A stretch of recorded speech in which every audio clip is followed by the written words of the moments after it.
출애굽기를 보면 하나님께서 모세에게 명령하십니다. 성막을 건축하라고 명령하시면서 이 성막의 설계도를 하나님께서 직접 설계하셔가지고 설계도를 주셨습니다. 높이는 얼마, 넓이는 얼마, 길이는 얼마, 안에 인테리어 공사는 어떻게 할 것이고, 건축 자재는 무엇으로 할 것이고, 이런 설계도를 모세에게 주시면서 성막을 건축하라 그렇게 명령하셨습니다. 출애굽기 마지막 40장에 오게 되면 성막이 완공이 됩니다. 그런데 거기 보면 여호와께서 명령하신 대로 되었다 이렇게 말씀합니다. 그런 출애굽기 40장 그 짧은 분량 가운데서 한 여호와께서 명령하신 대로 되었다는 말씀이 8번이 나오고 있습니다. 얼마나 이게 대단한 말씀입니까? 모세가 자기 마음대로 자기가 짐작해서 자기가 생각하는 대로 설계가 지은 것이 아니라 하나님이 설계하신 대로 하나님의 말씀대로 성막을 건축했습니다. 그래서 8번씩이나 여호와께서 명령하신 대로 되었다 이렇게 말씀하고 있습니다. 여러분 이게 바로 신앙의 진수입니다. 신앙의 모금답안입니다. 믿음이라는 것은 뭐냐? 여호와의 말씀하신 대로 믿는 것, 여호와께서 명령하신 대로 믿고 살아가는 것, 이게 믿음인 줄로 믿습니다. 내가 좋은 대로 믿는 것이 아니고 내가 원하는 대로 가는 것이 아니라 여호와 하나님께서 명령하신 대로, 여호와 하나님께서 말씀하신 대로 믿고 살아가는 것이, 섬기는 것이 이게 바로 믿음입니다. 우리는 내 생각대로 믿는 사람이 되지 않아야 됩니다. 여호와의 말씀대로, 우리 주의 말씀대로 믿는 신앙인들이 되어야 될 줄로 믿습니다. 여러분 성막이 건축되고 난 다음에 성막 건축 전과 성막 건축 후가 많이 차이가 납니다. 가장 중요한 차이가 뭘까요?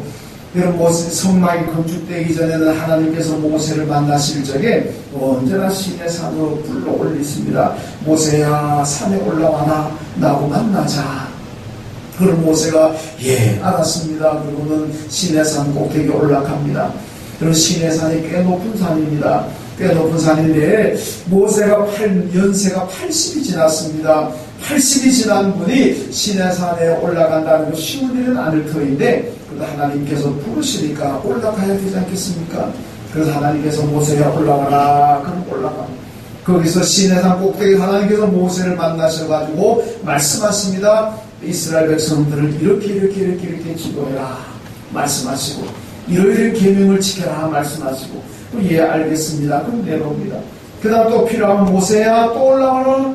또 올라가고 성막이 건축되기 전에는 하나님께서 항상 모세를 만나시고 모세에 말씀하실 때 시내 산을 불러 올리십니다.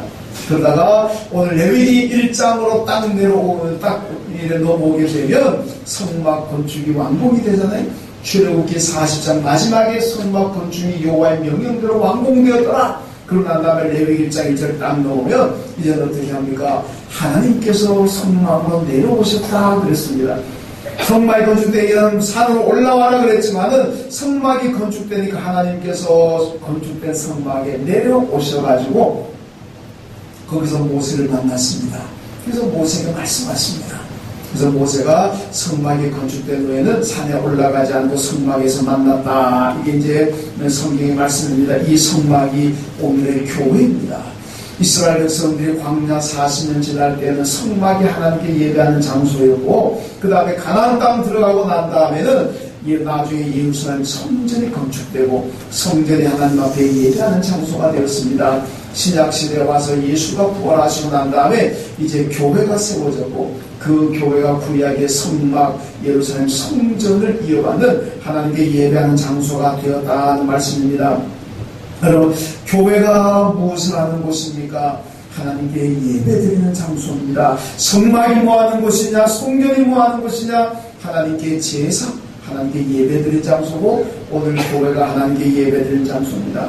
그런데 구약시대 보면 하나님께 제사 드리러 오는 사람들은 빈손으로 오면 안 되고 꼭 제물을 가지고 와야 되잖아요. 제물을 가지고 와서 하나님 앞에 제물을 드리면서 하나님께 예배를 드립니다. 그 제물이 무엇일까? 여러분 잘 아시겠습니다만은 오늘 본문 2절 말씀 보면 하나님께서 너희가 내게 와서 제사를 지낼 때 제물은 반드시 이걸로 드려라. 그 얘기입니다. 그래서 2절 보면 너희 중에 누구든지 여호와께 예물을 드리려거든 가축 중에서 소나 양으로 예물을 드릴지니라. 그리고 오늘 읽지는 않았습니다만은 레위기 1장 14절에 가게 되면 또 하나의 제물을 말씀하고 있는데 그 제물은 바로 비둘기입니다. 그러니까 구약시대 하나님 앞에 제사 지낼 때 제물은 소와 양과 비둘기입니다. 동물이 얼마나 많습니까? 가축이 얼마나 많습니까? 말도 있고 개도 있고 돼지도 있고 닭도 있고 뭐 공중에 나는 새가 비둘기뿐입니까? 얼마나 많은 새가 있습니까? 이름도 생일 처음 들어보는 새도 많습니다. 그런데 하나님께서 세 가지만 하나님께 제사 제물이 될 수가 있다. 그러면서 이 세 가지를 드리라고 말씀합니다. 이런 이유가 무엇이겠습니까? 이 소와 양과 비둘기는 각각 우리에게 신앙적으로 영적으로 교훈하는 메시지가 이 제물들에게 있습니다. 그 메시지가 무엇일까요? 먼저 첫 번째 제물은 소입니다. 소가 왜 하나님께 드려지는 제물이 되었을까요? 레위기 11장에 보면은 소는 정한 동물이라 그럽니다. 레위기 11장 읽어보시면 정한 동물과 부정한 동물이 구별이 됩니다. 그리고 정한 동물은 먹어도 된다.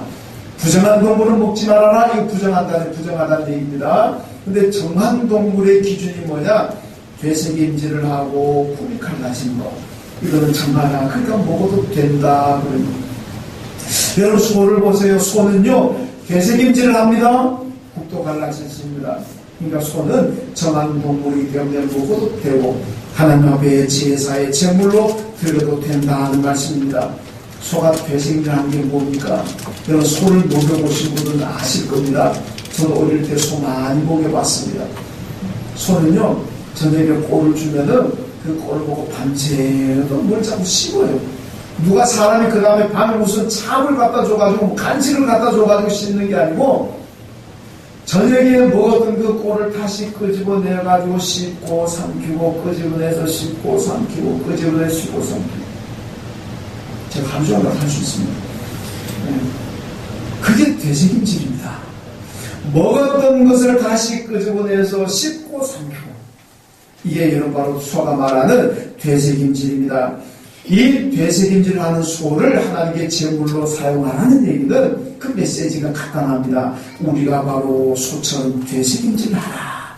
그래서 신앙인들은 되새김질하는 신앙인이 되어야 됩니다. 이게 무슨 의미냐? 말씀을 한번 들은 것으로 끝내지 말고 아침에 말씀을 들었으면 점심때도 생각해보고 저녁때도 생각해보고 주일날 말씀 듣고 나가면서 잊어버리는 것이 아니라 주일날 말씀을 들었으면 월요일날도 생각하고 화요일날도 생각하고 토요일날도 생각하고 늘 하나님의 말씀을 생각하고 되새기는 것, 이것이 바로 우리가 영적인 되새김질이라는 말씀입니다.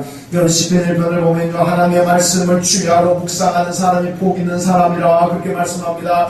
복 있는 사람은 어떤 사람이냐? 하나님의 말씀 율법을 주야로 묵상하는 사람, 아침과 저녁으로 하나님의 말씀을 늘 생각하는 사람, 이런 사람들이 바로 복 있는 사람이라 그렇게 말씀합니다.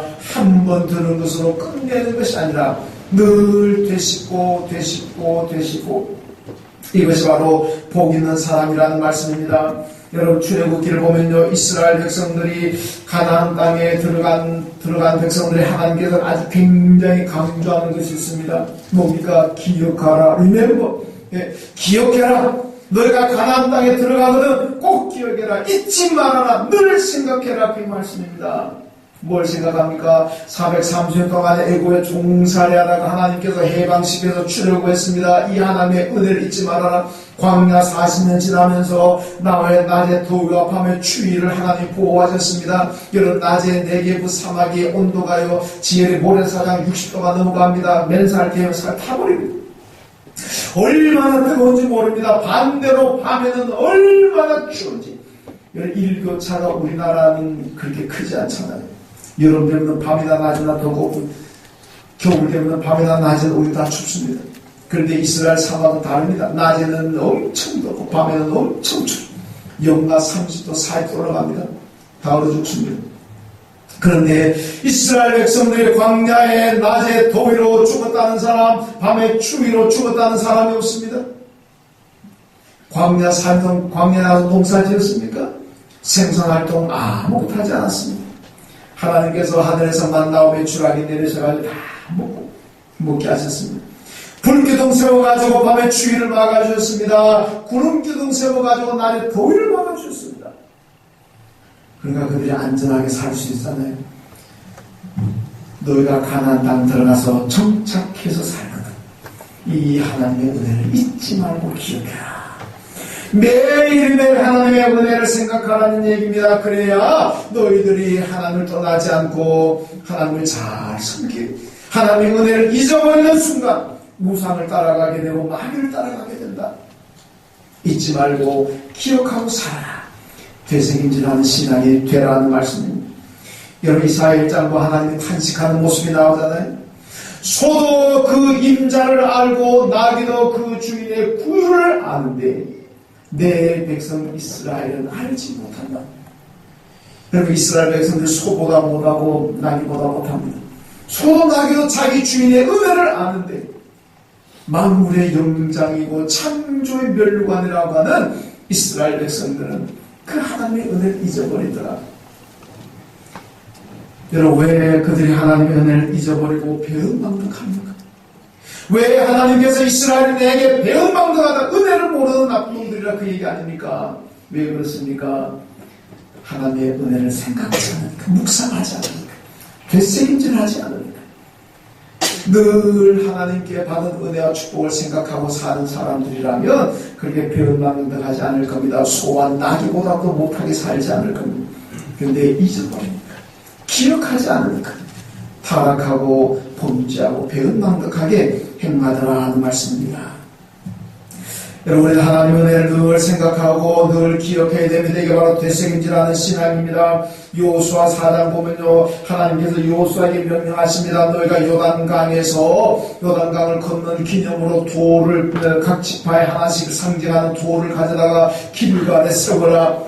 여호수아가 하나님 말씀대로 요단강에 돌을 12개 가지고 와가지고 길갈에다가 다 세워놓습니다. 그 여호수아가 하나님께 물어, 하나님 이 돌을 왜 세웁니까? 왜 이 돌을 세우라고 하십니까? 물었습니다. 하나님께서 뭐라고 대답하십니까? 장차 너희 후손들, 너희 자손들이 나중에 너희들이 와가 이 돌이 뭘 의미합니까? 왜 이 돌을 세웠습니까? 라고 묻거든. 그때 대답해 주어라. 하나님의 은혜로 하나님의 기적같은 축복으로 요단강을 안전하게 걷는 것을 기념하는 돌이다. 이 돌을 바라볼 때마다 하나님의 역사, 하나님의 도우심을 우리가 기억하기 위해서 이 돌을 세웠다.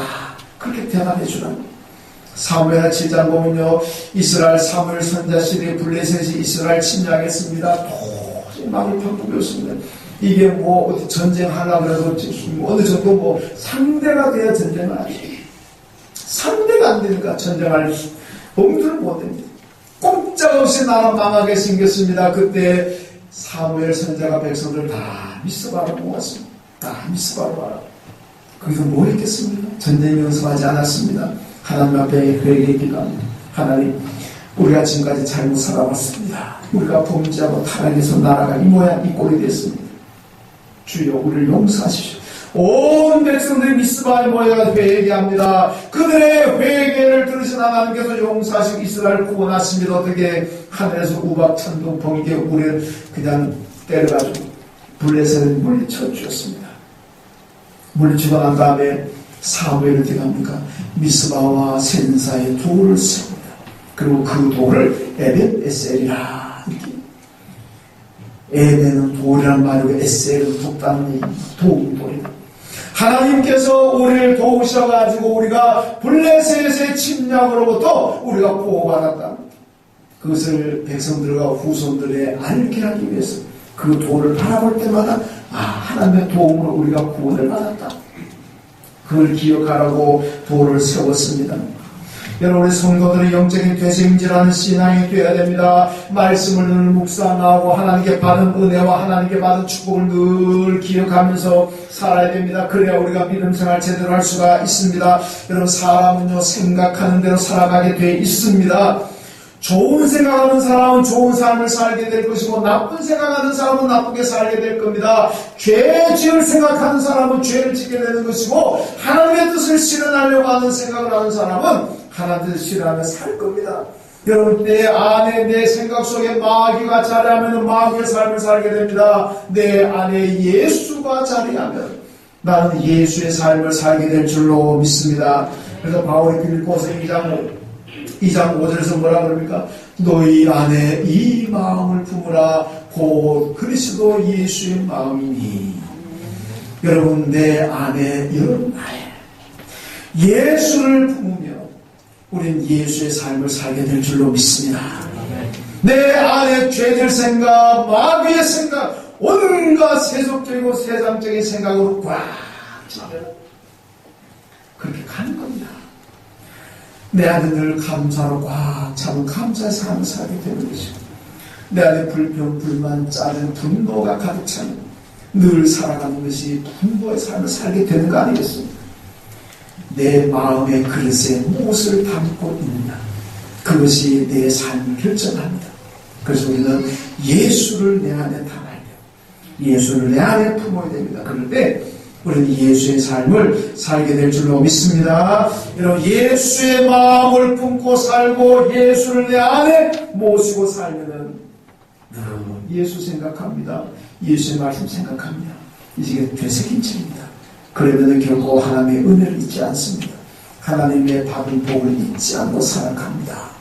늘 예수님 마음에 모시고 마음에 품고 늘 이런 은혜 기억하는 되새김질하는 신앙이 되십시오. 그럴 때 우리는 하나님 앞에 거룩한 제물이 될 수가 있고 하나님께 복받는 사람이 될 줄로 믿습니다.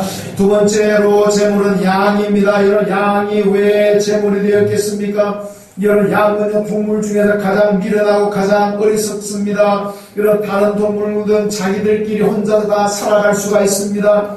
자기 혼자 자존 생존하는 방법을 다 압니다. 그런데 양은 모릅니다. 양은 목 잡아서 다 죽습니다.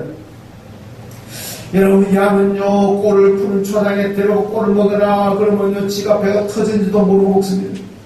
세상에 이런 미련한 사람도요 배가 부르면은 좀 과식하는 경우도 있지만 배 터질 정도로 먹진 않아요. 먹다가 배 터져 죽었다는 사람 보셨습니까? 없잖아요. 조절합니다. 좀 과식할 때도 있지만은 그래도 딱 조절합니다. 양은 조절이 안 됩니다. 배가 터질 때까지 먹습니다. 물을 마셔도 배가 터질 때까지 물을 들이킵니다. 그러니까 목자가 따라다니면서 그만 먹고 꼴을 뺏기도 하고 물 그만 먹고 빨리 밖으로 나가라고 내쫓기도 하고. 여러분, 양은요 몇백 미터만 가면요 뒤로 찾아오지를 못합니다. 몇백 미터만 가면 자기 집을 못 찾는 게 이게 양입니다. 여러분, 양은요 엉키고 지네끼리 놀다가 얽히고 그냥 올라타고 하다 보면요 밑에 양 다 죽습니다. 사람도 저희도 어릴 때 뭐 그런 놀이 많이 했습니다만 밑에 깔린 아이도 되게 고함을 지르잖아요. 나 죽겠다 아프다 그러면요 위에 아이들이 아이고 아프다 그러면 피해주잖아요. 그 소리 안 지르면은 괜찮은가 보다 장난을 계속 하지만 여러분, 양은요 밑에 깔린 양은요 지가 숨 막혀 고통 소리로 쭉 하면서 쏟아요. 그러니까 위에 양들은 밑에 양이 죽는지 안 죽는지도 모릅니다. 그러고 막 올라타는 게 그 밑에 양 다 죽습니다. 염소는요 동네에서 한 마리만 잡아도 온 동네가 다 압니다. 저 집에 염소 잡고 있구나. 양은요 동네에서 몇백 마리를 잡아도 잡는 사람에는 모릅니다. 왜? 조용히 죽어가니까 끽 소리가 나죠. 염소 한 마리 잡으면 동네가 다 아는데 하도 꽝을 지르니까 양은 몇백 마리 죽여도 아무도 모르는데 조용합니다. 양은 때가 됐다가 때를 이루고 있다가 이런 맹수가 침입하고 있는 다른 동물 같은 건 내 빼고 그냥 뭐 코암 지르고 홍비에서 야간 날 편인데 맹수가 와서 자기 무리의 양을 잡아먹어도 킥수가 아닙니다. 그러니까 어떤 양들은 맹수가 왔는지도 모르고 그냥 풀 먹고 있다가 죽는다. 희생이 얼마나 많습니까? 아프리카에 가면요 스프링폭스라는 산양인데 이 산양의 특징은요 그냥 이유 없이 달리다가 낭떠리다 떨어져 죽는답니다. 앞에 양들이 달려가면 뒤에 양들은요 이유도 묻지 않고 뭐 따지라고 그냥 따라가는 거예요. 앞에 양이 달리면 왜 달리는지 어디로 달리는지 그것도 모르고 따라갑니다. 그냥 막 달리다 낭떠러지 나오면 그거 다 떨어지고 앞에 떨어지면 그 다음 뒤에는 걸 멈춰야 될 거 아닙니까? 그냥 떨어져 죽는다는 거예요. 세상에 이런 미련한 동물이 어디 있습니까? 여러분, 이러니까 양은 목자가 없으면 살 수가 없는 동물이라 그런 얘기입니다. 근데 요 성경 보니까 요한복음 10장에 보면요, 예수님께서 우리 보고 뭐라 그랬습니까? 나는 선한 목자고 너희는 내 양이다 그랬습니다. 나는 너희의 목자고 너희들은 내가 기르는 양이라.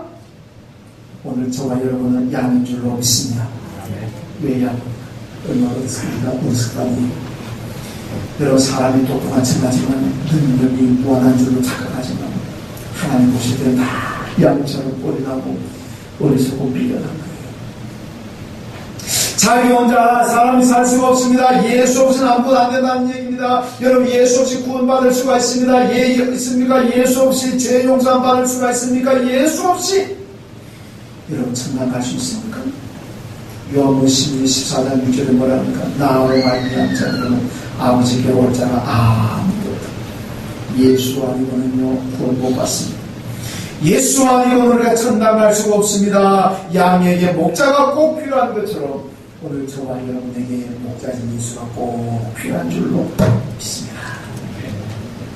요한복음 15장에서 뭐라 그럽니까? 예수님께서 너희가 나를 따르면 다 죽는다 그랬어요.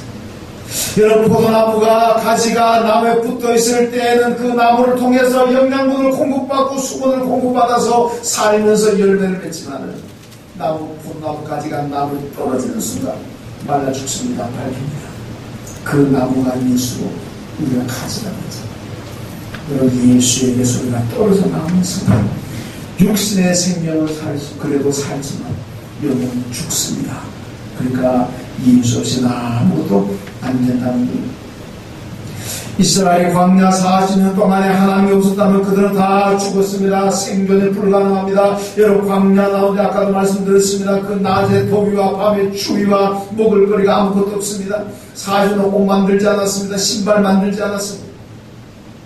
하나님의 기적이 아니면 광야에 다 죽었습니다. 여러분, 우리가 살아가는 이 세상이 영적으로 다 광야입니다. 그래서 영적으로 우리가 이스라엘의 광야 40년 지나는 것, 그래서 우리가 살아가는 이 세상이라 그러잖아요. 이 광야 같은 세상 우리가 살아가는데 하나님 없이는 살 수가 없다는 말씀입니다. 하나님 없이는 아무것도 할 수가 없고 예수 없이는 아무것도 할 수가 없다는 말씀입니다. 왜 양을 제물로 드리라 그랬겠습니까? 양은 목자 없이 살 수가 없습니다. 우리를 왜 양이라고 그랬겠습니까? 우리도 예수 없이는 아무것도 안 된다는 얘기입니다. 그러니까 이 제물, 양을 제물로 드릴 때마다 하나님 생각하고 우리가 와서 하나님께 예배 드릴 때마다 예수 없이는 못 산다는 걸 생각하고 예수께 소망을 두고 살아라는 메시지입니다. 여러분, 제물인 양을 바라보실 때마다 나도 참 양처럼 어리석구나. 양이 목자 없이 못 사는 것처럼 나도 예수 없이는 못 사는 존재구나. 이걸 알고 예수의 소망을 두고 예수 이름을 의지하고 믿음으로 살아가시기를 주님의 이름으로 축원합니다. 세 번째 제물은 비둘기입니다. 이런 비둘기가 왜 제물이 되었을까요? 이런 비둘기는 초대교회 시대부터 평화의 상징이었습니다. 로마의 지하 교회인 카타콤에 가게 되면 벽면에 비둘기 그림이 그렇게 많이 그려져 있다고 합니다. 1890년 제1 아테네 올림픽 때 평화의 상징으로 비둘기를 수백 발 날렸습니다. 피카소가 1949년도 2차 대전이 끝난 다음에 평화회의의 로고를 비둘기로 정했습니다. 그래서 비둘기는 언제나 평화의 상징이다. 그렇게 사람들이 알고 있습니다. 그런데 비둘기가 평화의 동물이라고 시편은 성경에 나와 있습니다. 창세기 8장에 보면 노아가 홍수가 끝나고 난 다음에 물이 다 빠졌는가 홍수가 멈췄는가 보려고 까마귀를 내려보는데 까마귀 나와가지고 먹는데 정신이 팔려가지고 자기 사명을 잊어버렸습니다. 여러분, 자기 사명을 잊어버리고 사는 사람은 까마귀 같은 사람입니다. 그런데 비둘기는 나와 돌아다니면서 먹을 것 얼마나 많았겠습니까? 그럼에도 불구하고 자기의 사명을 압니다. 내가 여기 지금 밖으로 나온 거는 이 땅이 말랐나 안 말랐나를 보고 난 다음에 내 주인 노아에 가서 보고해야 되는 게 내 사명이다 생각합니다. 사명을 잊지 않고 그리고 감람나무 잎을 하나 물고 노아에게 갔습니다. 노아가 딱 보니까 이제 물이 빠졌구나. 그래서 나가잖아요. 근데 그때 노아가 생각해 보겠습니다. 이제 물이 다 빠진 걸 보니까 하나님의 심판이 끝나고 이제는 우리에게 평화의 시대가 도래하는구나.